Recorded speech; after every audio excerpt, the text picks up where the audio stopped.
Hello, everyone, and we're back after the drunk episode. With me, the Doctor. And of course, me, the Bard. It is a pleasure to be back for your ship. Slightly more soberly, there will be a day when we run out of Lord of the Rings things to talk about, but it is not this day. You will notice, however, the objective in the top right has changed, top left even, that it says 3 of 4 killed instead of 1 of 4. No, you didn't miss anything, I just did some off camera to actually understand this game a bit better, which I feel I have now done. So I can do shit that we couldn't do before. Like I can do this. Oh, dang, son! Now, Which was a lot of fun. In fairness, the game somewhat misled us. I mean, we did get too drunk, but the game misled us into thinking that Talion could just Leroy Jenkins his way into a horde of orcs, and everything would be fine, and eventually, if we kept fighting them, he would win. But and as the viewers were good enough to point out, stealth was not really attempted, I'll be honest, a lot of the time. No. So, I'll kind of go through my lessons that I've learned as they kind of become relevant. But in the meantime, we need to choose a war chief to go after. So, Ismos the Brute and Krook Neck Snapper have been killed off camera. And Ratbag the Coward is, of course, in our pocket. So, for the final war chief we need to kill, we've got 2 options. We've got Golm the Bloody, and we've got Norxo the Legend. Can I have a look at them physically, assess their attributes? Yep, that's Golm the Bloody. Okay, looks like Dwayne the Orc Johnson, but he's been gaining a little bit too much weight. Got to cut some weight back for kill. Okay. And that's Norxo the Legend. I like the look of Norsco the Legend. Like he's rather than just another big swollen guy. He looks like he's got a bit more going on. Let's go with Noxo the Legend. Cool. Unless he's him. vastly Well, we're not going to more mark him yet. That's one of the things I've learned. Yeah, you got to be crafty. But yeah, his motivation is that he's not allowed. He's frustrated that he's not allowed to kill more slaves. And so each war chief has like a mission that goes with him. So his mission, when we get to it, will be rampage through his stronghold to draw him out, which is going to be fun. I love that he's not frustrated. He's allowed to kill more slaves. As in, like he's killing plenty of slaves, just not enough that like he's getting his fill. Yeah, this stuff is worth knowing. You know that he can be damaged by explosions and combat finishers, but he can't be damaged by stealth or ranged attacks. So it's not even worth it. Okay, so he's actually got. He's got quite a lot of annoying counters. Let's see what this guy's got. He's another one that's invulnerable to stealth. Oh, but he can be damaged by ranged attacks and shadow strike. I think I'm actually going to target this guy because I think he'll be a bit easier to take out. I abide by your will, Doctor. I mean, like I am nothing but a passenger in this endeavor. So you crack on.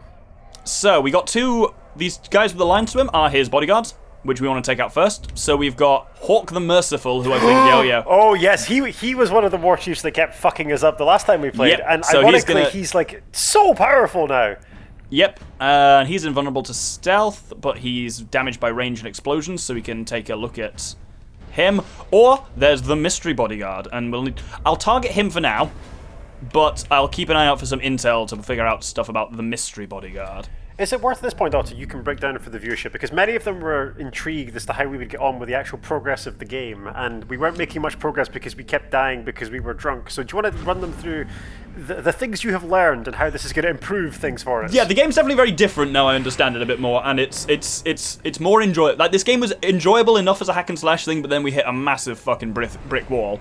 This is one of the useful things here. Note that everything's gone dark. This is the Wraith world. Over there, you can see orcs moving around. This basically lets you like target things and see what's going on and makes stealth a lot easier. Intel is something we're going to get to in a sec, hopefully. But like figuring out strengths and weaknesses and like working accordingly is a huge thing that we just didn't really do. And just generally kind of avoiding big fights, which we'll see a bit, is if you're overwhelmed at all, just sneaking out of the fight entirely, run away, heal, drain some people to get your elf shot and whatnot back, and then make another move. So we should be able to see our target potentially soon. Is that him down there? Normally, if he's around, we'd see him. And it does this really cool thing where it reads their name out in a really spooky fashion. There's someone up there. Basically, you need to just be better on the stealth than we have been. And the Wraith world is really handy like that for spotting people who are looking down at you. We can also use it here to see, like, traps and stuff we can use. Aha! There's our man. And he goes, Hork, when it zooms into him and does a really cool pronunciation of their name. He runs so now we've marked him and we know where he is, so he can't fucking ambush us. He was one of the dudes who kept messing with us last time, so it's going to be very satisfying for me to finally see him laid low.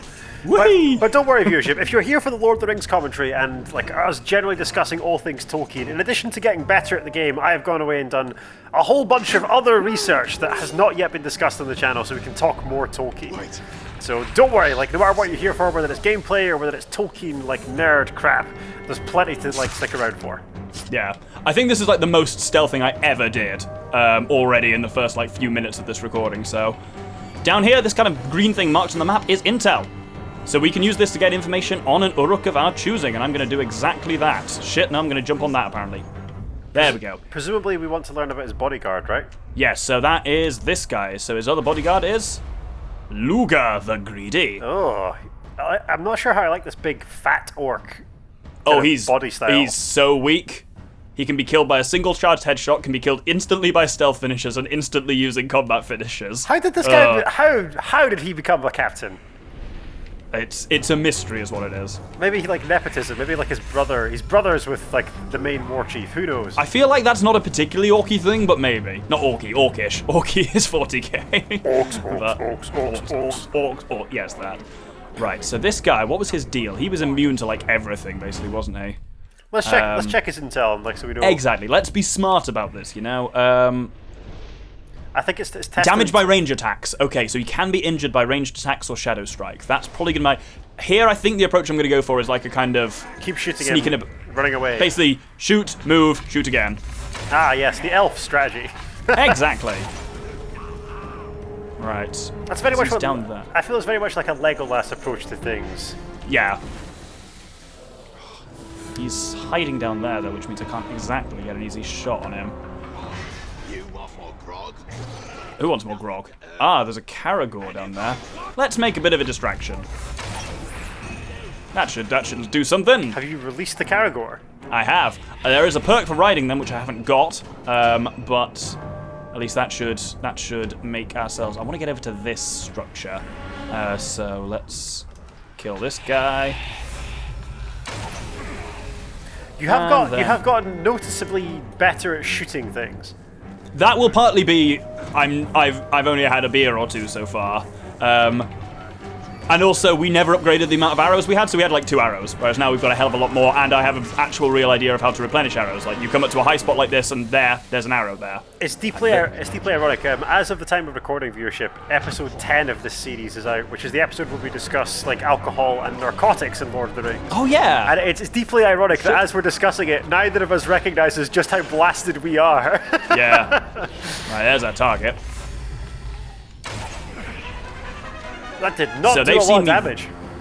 Nope. This is a long game. Or we can try and lure him to near an explosion. But he's now seen where we are, so it's all just about duck and move, basically. But he'll move then, which means we can hopefully get a target on him somewhat better. That Caragor's doing the Lord's work over there, so... His stronghold seems to be more substantial than many of the strongholds like that we encountered in our last recording session. This is an important thing to remember. It's not his stronghold, it's just an orky stronghold that he happens to be in. Oh, okay, I understand. Alright, let's hit him there. And then let's cause another bit of a distraction. Like, a lot of this is like, you are one ranger, but you can make yourself seem like a hell of a lot more by your actions.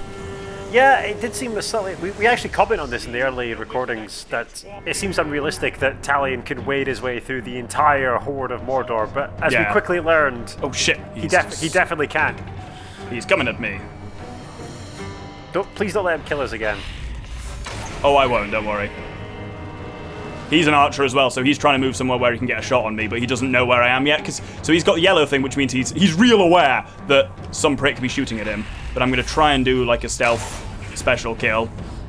Wonderful. When, like, a ranged thing. Oops, someone has seen me. Where has seen me? You. Cool.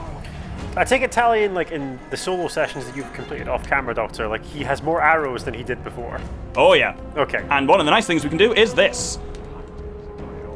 Because you can recharge your arrows and your health by doing this. Stealth killing some... Oh, whoa! Just absorb his soul. Yep. Your soul is mine. And then we slit him. And we're done. Excellent. Have another shot in at this guy. And it's all just about moving like this. I've got to ask, is the real Slim Shady still in existence, or did you kill him off camera? I can't remember. Oh, was that Blorg the Rhymer? Blorg Oh the yeah, Rhymer. no, he's gone. Unfortunately, Ah. he's never coming back. But his death was deeply satisfying. If that makes you feel any better about his absence. Viewership, if you're drinking along with us at home, and we encourage you to, because like if there's one thing the Doctor and I endorse, it's continued alcoholism. If you are drinking along with us at home, pour one out for the real Slim Shady. So he's now weak enough that a finisher will kill him. So we can hopefully do something cool. This should be easily done then, as you can... Oh shit! Damn it, didn't work. Is he immune to... Let's try again. Is he immune to close combat? Nope, this is technically a ranged finisher as well, but I'm just not engaging him. There we go. Nice. Around on that Decapitation! scene. Did not know that. So there we go. It's actually quite straightforward. I was just shit. So that gets us a sword rune, which is potentially something useful. Recover health on a critical strike. That's actually not terrible, but no. And he's now dead, which means someone will replace him in time, but that now means this guy's only got one bodyguard left, which is this guy who's like vulnerable to everything. Clumsy. Oh. This is the thing, they get every time they kill you, Ranger, they get more. how did you know? Weapons, my one weakness. Yeah, every time you kill, they kill you, they get a new like resistance.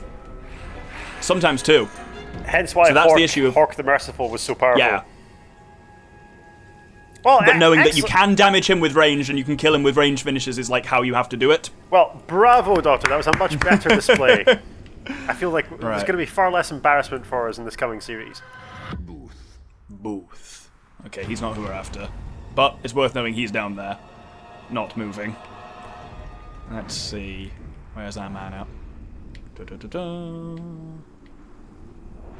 Nope, looks like we're going to have to go in and have a little look. Because he's somewhere in this area. While the Doctor's doing some scouting viewership and like pursuing the critical path, like just to let you know where our information for this episode is coming from. So yours truly tracked down a further BBC interview and then another BBC documentary on J.R.R. Tolkien that I watched to research for this series, and I am now Impressive. Thank you. And I'm now also most of the way through the second volume of the history of the Lord of the Rings. So the books. Of course, even the history of writing the books is multiple fucking volumes. Oh yeah, it's like a fact. That's on brand. It's deeply, deeply ironic to me that like the history of the Lord of the Rings, to cover the events of the Fellowship of the Ring, the Two Towers, and the Return of the King, is a 5-volume set, almost twice as long as the books themselves. Yeah, that tracks. So I'm deep into the second volume. I'm not sure how much longer I can keep reading this because it's very challenging. But like again, Yeah, I can believe that. these are the books that Christopher Tolkien wrote to talk about his father's work and to try and make sense of his notes and his manuscripts. So I've got a Here lot we of go. information from there. So while you're talking, just so everyone knows what I'm going to be up to, this guy can be killed immediately using stealth finishers, so I'm just going to try and jump out of the shadows and just slit him in one maneuver. He's also not got anyone around him, so this should be... He's substantially less threatening than basically... That's also because he's a level 4 and everyone else has been level like 20 or more. Can we just teleport up to him and massacre him? You seem to do that before. That depends, if he's vulnerable to that. Can be killed by a single shot, charge headshot, fire arrow, or shadow strike. Yes, we can absolutely do that. Because that shadow strike thing counts as a ranged attack, like this. Decapitation! Fatality. Gnarly. Yeah, that was nice and straightforward. Absolutely gnarly. I don't know how he even got promoted to the rank of bodyguard, frankly.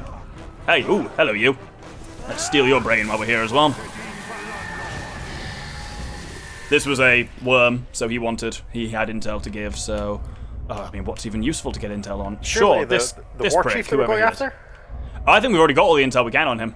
Oh, okay, cool. Well, there we So, go. let's go for this guy, why not? Push Crimp the Watcher. God, he's got a sweet helmet. I was thinking it was kind of like gimp masky, but I'm glad that you like it. Yeah, he's also vulnerable to everything.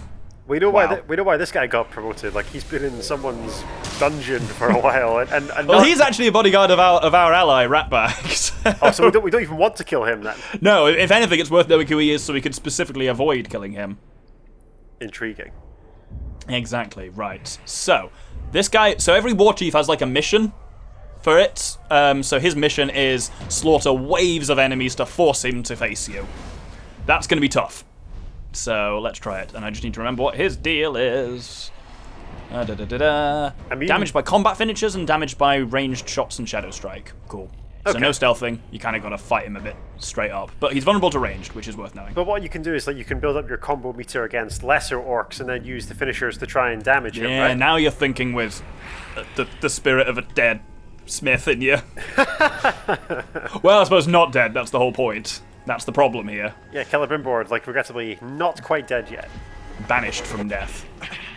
Whereas in the actual canon Lord of the Rings, he's so dead. Yeah, I mean, there was one of he gets killed by Sauron in one-to-one combat. Does it really? Is that canonically what happens to him? Oh yeah. Because Sauron's like, tell me about these 3 rings that you've made. You shouldn't be making rings without me saying so. He's like, I didn't make 3 rings. I only made the ones you said. And then Sauron's like, liar, and has him murdered, and then basically crucifies him and rides into battle with him stood on the front of his held up over his army. Wow. Full of arrows. It's pretty fucked up. There is one of the viewership actually posted a question saying what did we think about this, as imagining it as a piece of Lord of the Rings fan fiction, and would Tolkien himself have approved of this, and is this kind of tone and I mean, he was very restrictive on everything because he considered these books to be histories rather than stories. He was. Do you know about the story? Did I tell the story about the Dutch translation of The Lord of the Rings? Yes, you have. The illegal Dutch translation. Well, not illegal, but against him, yeah. He was very protective over them, so I suspect anything that would be remotely considered fan fiction, he would not be up for. Okay, so here I have to actively trigger the alarm. And Mosfell's over there. Well, we'll deal with him later. How do we trigger the alarm? Do I just have to be bad at stealth now? This game's sending me all kinds of mixed messages. It is like a... But yeah. Let's try this. Explosion! You've got an exploding arrow now. No, if you shoot a campfire, that happens, apparently. Ah, yes, because orcs famously make their campfires out of unstable uranium. Now, this was something that I did come across in my research, so maybe the viewership is aware of this, or maybe you are, Doctor, but a popular analogy for the One Ring was to liken the power of the One Ring to that of the atom bomb. So that makes sense, yeah. In both of the Tolkien documentaries I watched, so in the interview with him, which is I think from 1962, and then the further BBC documentary that I watched from 1968, I think, both people who interviewed Tolkien ask him, is the One Ring supposed to be an analogy for the atom bomb? And this is one of the times we've talked at length about how Tolkien hates analogy. He hates things in his work standing in for other things. He's very resistant to it. But this is one of the times where I'm kind of with him, because of course he says, well, no, the One Ring is not analogous to the atom bomb. And the way that he defends himself is quite ingenious in that he says, well, I started writing this thing in the 20s when no one in the world knew what an atom bomb was. We hadn't got there yet. But it's strange to me that the interviewers, they persist with this line of questioning over a period of years, that they're convinced that this ultimate power in the universe in Middle-earth has to be about nuclear power or a nuclear weapon. Yeah. Do against the Black Plague. And you can see it, but it's this whole thing where everyone's like, oh, we need to use it, and the people who are wise are like, there's no using this. This is just, all it does is destroy. Yeah, and I can kind of see why it's intelligent and relevant to people in the 60s and 70s when this work was being reviewed and subject to proper literary criticism. They were like, oh yeah, it's got to be an atomic weapon, or at least the equivalent level of power to an atomic weapon. But certainly Tolkien denied it, and this is one of the occasions where I kind of agree with him, which I don't often do. You've just got to kill 35 Uruks. Yep. This is going to be a lot of being careful. I have a nice thing now, though, where I can take one hit and still keep my combo going, which is real nice. But I need to leg it here. This is one of the things I've learned about running to fight another day and also occasionally causing explosions on your way out, which I didn't do there. Shit. Whoops. Well, let's just run. Fortunately, orcs are real stupid and they're surprisingly easy to lose. On the subject of explosions, there's a very important explosion that I came across in an earlier draft of Lord of the Rings. So we're all familiar with the scene in Balon's tomb, because it's one of the best scenes in Lord of the Rings, where the orc horde attacks them, the Fellowship is forced to flee, but they hold them off. Now, in the books, Gandalf lags behind in Balon's tomb to try and seal the door behind them, basically, and ultimately that's when he learns that the Balrog of Morgoth is pursuing them. But in the original draft that Tolkien comes up with, Gandalf doesn't cast a spell to hold back the Balrog. He brings down the entire tomb. Oh, he just blows it up? Yeah, explicitly he causes an explosion that brings down half the mountain. Yeah, the kind of magic he can do in that way is poorly explained at best. Very poorly explained. It's actually kind of a testament to how well the magic is written in Lord of the Rings, I think, that we rarely see him perform overt acts of magic.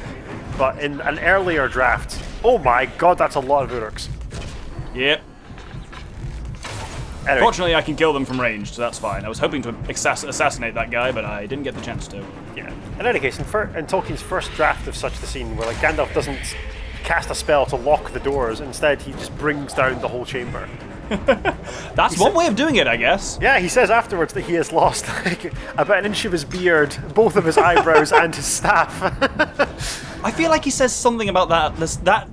So Weathertop in the books, like the idea is like Gandalf gets there first and basically has to hold off the nine and kind of isn't super successful with that.